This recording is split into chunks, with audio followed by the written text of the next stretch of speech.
Okay, the past 2 years, Montgomery County, which is the largest public school district in Maryland, has experienced, and I brace yourself for this, has experienced a 582% increase in students identifying as gender non-conforming. Now, this according to reporting from the Daily Caller. Now, this came not from data publicly released to parents or taxpayers who actually pay the bills, because they say they can't release that information. Instead, it was discovered when an educator posted an image from a school presentation on her Twitter account as they were celebrating LGBTQ. Now, the district already has a policy of not informing parents of a student's in-school gender identity without the student's consent. But what else could explain such a dramatic shift? And how should parents respond when their own children see such changes all around them? This is not isolated to Montgomery County. I mean, we need to be aware this is happening across America. With me now to talk about this is Meg Kilgannon, FRC Senior Fellow for Education Studies. She served at the U.S. Department of Education in the Trump administration. Meg, welcome back to Washington Watch. Thank you for having me, Tony. Okay, so before we get into some numbers, let's talk definitions, because definitions are important, at least to us as conservatives. Gender nonconforming, what does that mean? Well, I always thought it meant that maybe you were a girl who enjoyed watching NASCAR races or hanging out with your dad fixing cars, and maybe you were a boy who enjoyed maybe cooking. An easy bake oven? Something along those lines, right? I had an easy bake oven as a kid, okay? I love to cook. So that's what gender nonconforming means to me. But apparently now, if you are in Montgomery County Public Schools and you tell a counselor this, a whole lot of things But herein lie, we're going to get to these numbers, but I want to prepare people for what's actually happening. I think the definitions are being changed. Agreed. Gender nonconforming, as you just pointed out, could be a girl who likes NASCAR, or who likes to go outside and wrestle with the boys, or a young kid, a boy, that likes to bake or things like that. That's all of a sudden they're locked into this gender nonconforming, which takes this broad umbrella approach, which would include being transgender, right? Right. Well, it's assuming that stereotypes define the human person, right? And we know that we're all created in the image and likeness of God. But I thought the left was unique, against stereotypes. Right? Well, they're pretty confused about a lot of things, and so we'll add this to the list. Okay, so let's get into the specifics here. A 582% increase in the last 2 years. All right, so what's driving? And this is elementary, middle, and high school. Right. I mean, elementary school kids. So it's not an official number because this is something that was reported to a teacher. So it's not from an official set of data, right? Why are they keeping this data? Why are they keeping it, though? Well, if the point of the group is LGBTQ plus pride, then they need to be relevant, but right? This is the school. This is the teacher is reporting these numbers, and this is a way for her to be necessary in her advocacy for her issue, right? But the data is being collected by the school, by counselors and school officials. Why is the school collecting this information if they can't be released to parents or to the public? I agree with you that they shouldn't be, but according to what we read in this reporting, the children are going to counselors, and they are declaring themselves these identities. So then then the teacher is releasing those numbers. But only to her advocacy group to celebrate the fact that they've confused the minds of all these children. So it's not a survey of all the students in the school. It's not a survey of all the students in Montgomery County, right? It is students who have gone to a counselor, perhaps in a particular school or in a few schools, and declared themselves to be these things. However, even with that, all of those qualifiers, as this not being official, the increases in the numbers are very significant. Right. It's alarming. But I guess my underlying issue is, why is the school concerned with this? Why are they reporting and tracking this? I mean, why aren't they more concerned about reading and writing and their math scores? I mean, if in my perfect world, if I were queen, If a student came and reported this to a counselor, they would be referred home to their parent. Yeah, but they're specifically they're specifically told they cannot, the school cannot tell the parents. Correct. If a student has a gender affirmation plan or the student declares the parent is unsafe to have this information, then the parent in Montgomery County will not be told. It's a violation of common sense, obviously. Well, it's a violation of parental rights. I mean, yes. You are hiding this from a parent of a child, and you're allowing them to play make-believe at school and be a different gender, go by a different name, different pronoun, and the parents are never informed of this. And of course, it appears to me, and you can correct me if I'm wrong, but it appears to me, based upon this story, and I understand we're only seeing one side, we're seeing this story, but we can't see the other side because they hide it. Right. But it looks like they're fostering an environment that would welcome this so they can celebrate it. Indeed, I think that's accurate.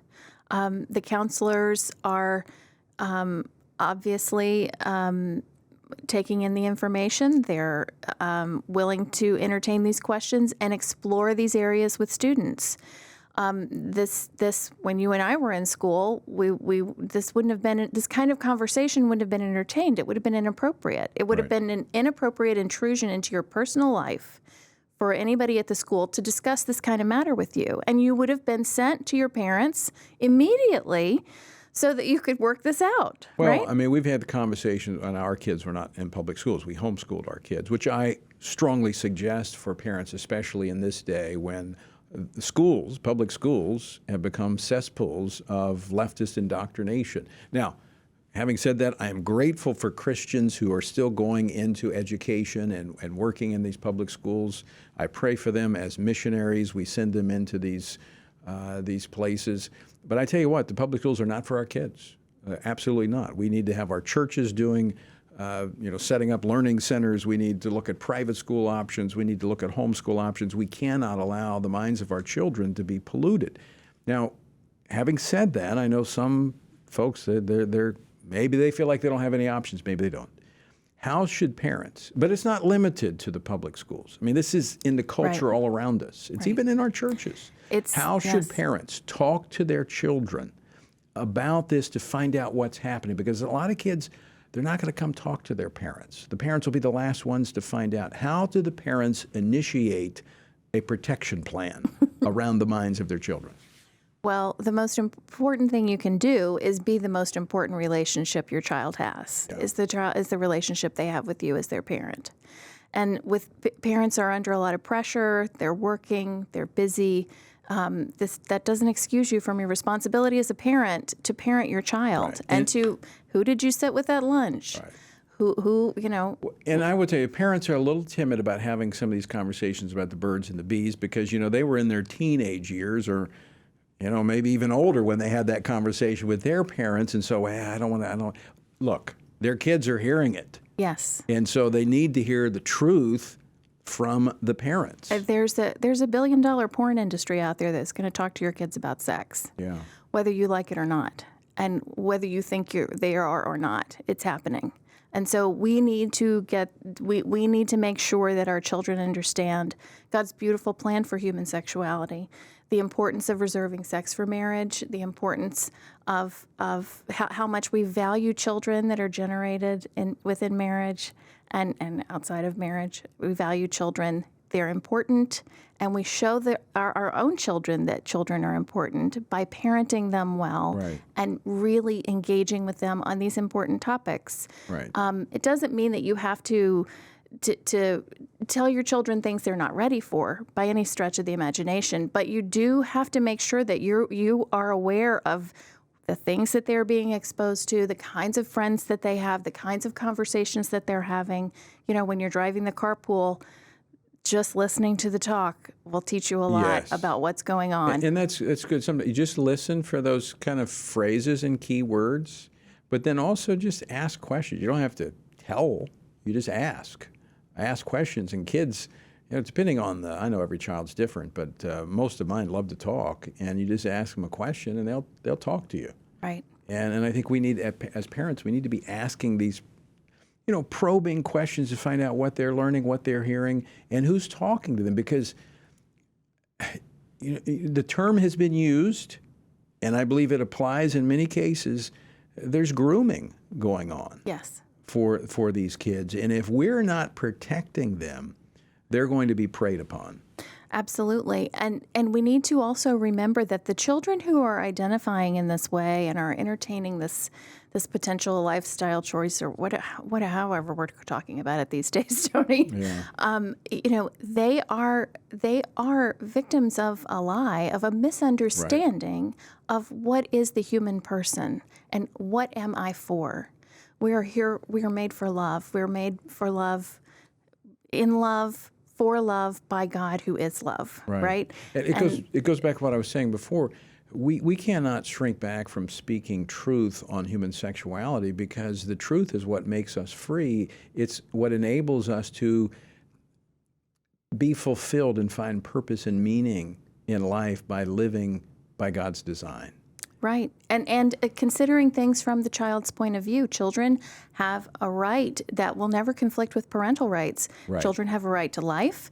They have a right to their minds. They have a right to know who their parents are. They have a right to their bodies not being mutilated, right? They have a right to their minds not being deformed. And so when we think about things in those terms, it might become a little easier to entertain some of the more difficult questions with our children. Yeah. I want to switch gears. We just got a couple minutes left, but Dearborn, Michigan, we hear that this issue of LGBTQ stuff is just something Christian nationalists are concerned about. But in Dearborn, Michigan, Muslim and conservative Christian parents really filled up the school board meeting protesting this radical LGBTQ curriculum. Tell us about it. Yes, it's been happening in the United Kingdom too, a much smaller, geographically smaller country with a lot of denser population. And they've had a lot of immigration from Muslim nations. And so there we've seen this pushback, and they're always about 10 years ahead of us on some social issues. And we're seeing this playing out here too.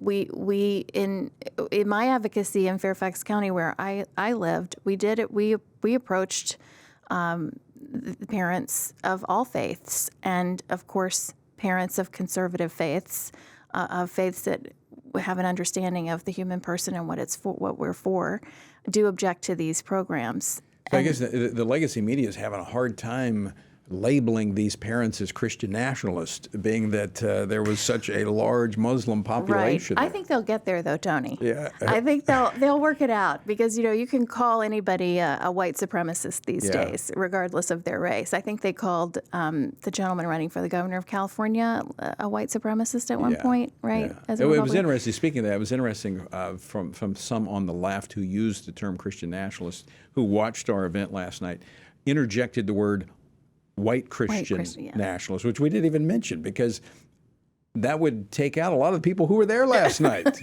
because they were not just white. Yes, I think some of our churches are a lot more diverse than the newsrooms of these groups. I that think like you're to absolutely right. Call us names. They talk about diversity, but you know what? There's no place that unifies the human race better than the church, because we come from different economic backgrounds, we come from different ethnic backgrounds, and we all find common ground at the foot of the cross. Thanks be to God. Yeah. Meg Kilgannon, always great to talk with you. Thanks Thank you. Thanks so much for being with us. Thanks.